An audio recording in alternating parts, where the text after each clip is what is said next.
Mercedes were big losers when the 2023 season started. The team pursued a concept for its 2023 car, which backfired on pre-season testing itself. Not only were the Silver Arrows behind the Red Bulls and the Prancing Horses, they were beaten by their own customer team, which was a tail midfielder last season. But Mercedes are a team who can turn around things pretty quickly, and that's what they did at Monaco. While the team did receive praise for their mighty efforts, rivals and the FIA both are questioning the ability of the team to move forwards, while staying under the budget cap.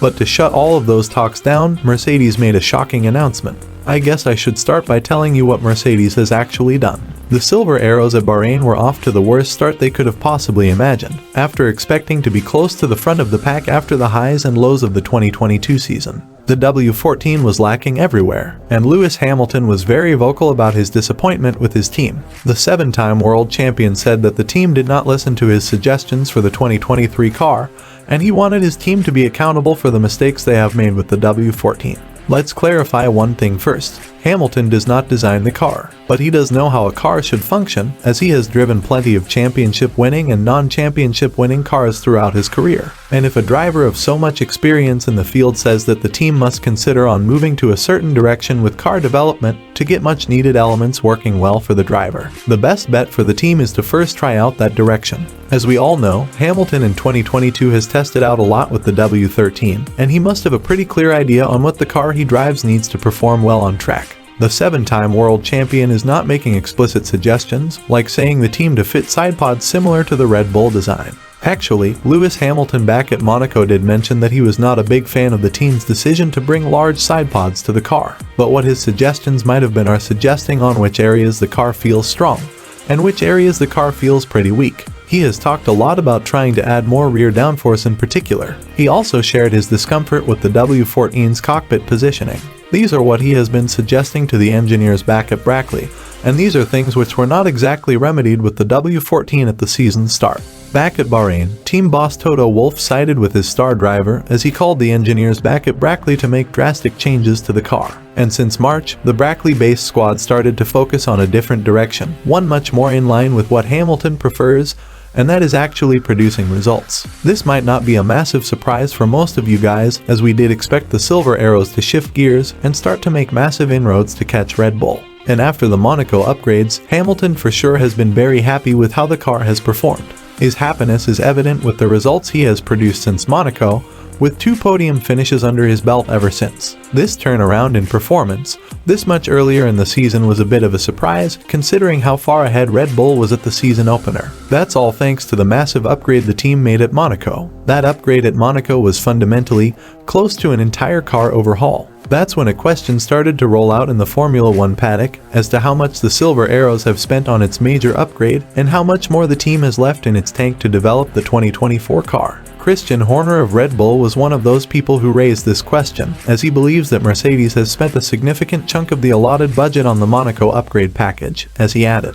Well, to be honest, I haven't had an in-depth look at the upgrades. Obviously, visually, they look a bit different. But sometimes the visual things actually have the least performance impact. It's what's usually underneath the skin or the finer detail that has the biggest impact. They've obviously committed a significant part of their budget cap to this upgrade, and it's up to the team how and when it applies. While Horner is a man of experience with breaching the budget cap set in 2021, Toto Wolff took a dig at the Austrian team's boss, as Wolff reckons Mercedes has plenty left in the tank in terms of available budget for them to work on the W14 this season, and still make all the needed fundamental changes for the W15 next year. The team implemented a thorough analysis of its cash flow, and Toto says it is well on track to do what it wants for the W15 without needing to worry about overspending.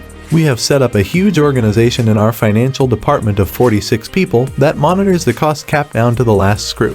It follows the trend of spending during all of the year, and what we've done is basically allocated resource to various projects. We stayed below that line all year last year, and we've stayed below that line this year. Considering a normal development switch for next year, this is still pretty much on track. Meanwhile, rivals had doubts about Mercedes breaching the cost cap with just one upgrade package. Toto Wolff revealed that the team has 2 more big upgrade packages ready in the pipeline, which will arrive within the next 4 races. The team boss also mentioned that the Silverstone upgrade which they have planned would potentially be bigger than what they brought to Monaco. We are bringing a larger one to Silverstone, then we should have another one before the summer shutdown. It's just that the learnings have accelerated a lot since we changed some of the conceptual architecture. There should be decent steps coming in the next 4 races. Relating the budget cap to the teams in season developments, I think Toto might be absolutely right here. Because we need to keep in mind that the team shifted development direction well before preseason testing.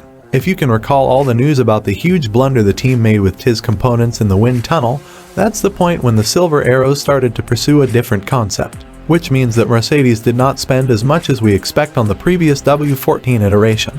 While Toto Wolff thinks his team is in the clear for this and the previous year's budget cap, the FIA has asked for clarification from 4 teams on the grid, including Mercedes, regarding a potential loophole these teams might have been exploiting. The FIA has issued a directive to control costs relating to the team's other sporting programs like design of boats, bicycles, or road cars, in order to prevent personnel from being used for research useful to F1. Now is the time in year where the FIA starts to look at the team's submitted budget cap data of 2022 to try and figure out if the teams have done some sort of trickery. We know that teams will exploit any loopholes to the maximum extent as they can, and last year this was a big talking point. Red Bull got a sporting penalty for breaching the cost cap in the 2021 season by not including the team's catering expenses. But this time, it's more so about if the teams are doing any sort of financial trickery to include other benefits they bring to their Formula One team that aren't under the budget cap. The Technical Directive 45, which was amended last year, is said to have been issued in order to better police the category of non-F1 activities covering the design of boats, bicycles, or road cars, with a potential loophole having appeared. Teams can transfer personnel to such projects where they would no longer be counted under the F1 budget cap, yet those outside learnings could potentially be of use in the world of Formula One design. Alpine team boss has been very vocal about this loophole, and this news would be music to his ears. Mercedes and Red Bull, for example, are both involved in the America's Cup. James Allison recently returning to the Mercedes technical director role after overseeing the Ineos Britannia outfit. Red Bull are also highly active in the world of bicycle design.